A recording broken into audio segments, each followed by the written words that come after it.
In this week's Parsha, we have some from the great fundamentals of Judaism shared from Moshe Rabbeinu to the Jewish people just before entering the land of Israel.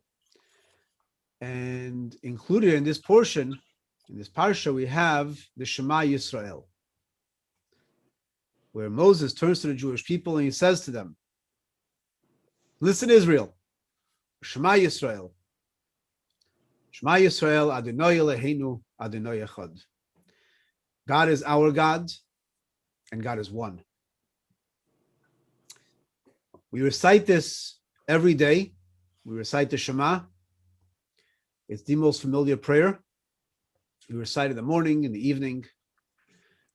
We recite it on many special occasions, and it's actually the last words that a person says if they're conscious of the last moments of life.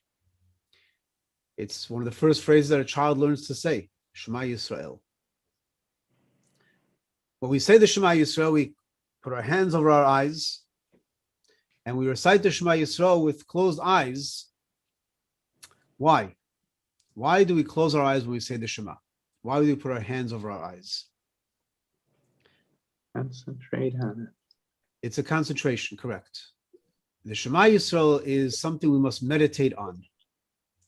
Now, here's a deeper thought into the Shema Yisrael. Of course, the basic meaning of Shema Yisrael is that we should listen. Excuse me. And internalize. Like not just listen up, but to really hear and to really, it should permeate and we should really internalize this message. There's one God. That's what it basically means. There are no other gods, there's only one God. But what does that mean? You know the story about the atheist Jewish father, the Jewish atheist who sent his child to a parochial school because thinking that this will teach him discipline, this will teach him a methodology of learning, even though he didn't believe in God or anything like that. But he sent him to a parochial school. Child comes back and he starts talking about a Trinity. He sits his child down and he says, listen here, Billy. There's only one God, and we both don't believe in him. So what does it mean we're internalized there's only one God? What is his one? Of course there's only one God. Either we believe in him or we don't believe in him, but of course there's only one God.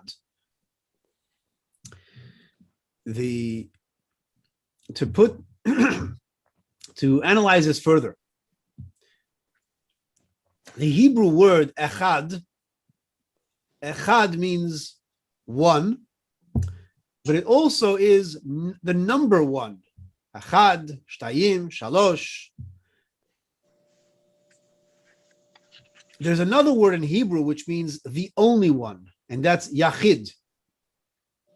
So why do we say Shema Yisrael, Hashem Elokeinu, Hashem Echad, which could imply number one?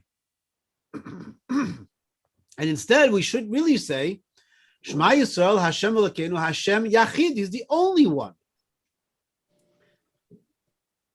So if we're saying Echad, it could imply that there are more deities, but God is number one.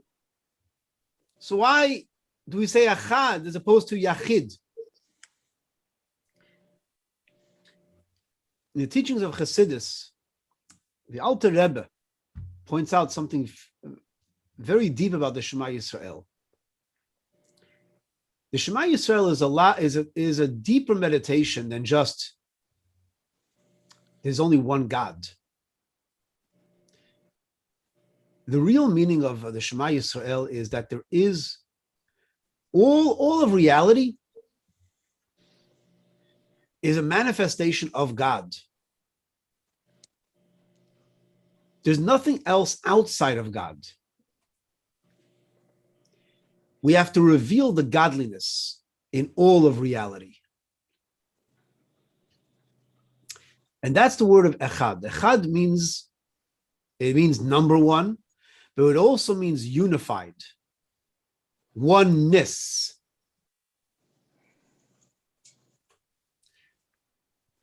There is no duality. There is no nature, and then there's a God above nature, as if something exists independent.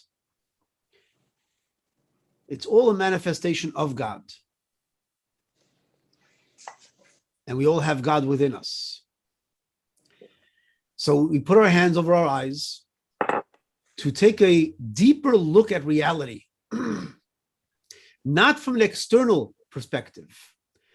Let's not look at reality from the way we're used to seeing reality. Let's cover our eyes and look deep, deep within reality. The pulsating energy and life force within reality. Let's reflect on that and how each creature, everything we experience in nature, is all a different manifestation of godliness. And our job as we enter the world, as we now open our eyes, is to see a new world, a world which is not just haphazard, a world which is not a jungle, a world that has meaning and purpose, a world that is unified, a world that is divine. And that's how we should leave, by after saying the Shema, how we should look at the world and how we should enter into a new world. And as we go about our day, our work day, every step of the way, to reveal the meaning, the purpose, the goodness, the divine, the infinite within the reality, within the finite.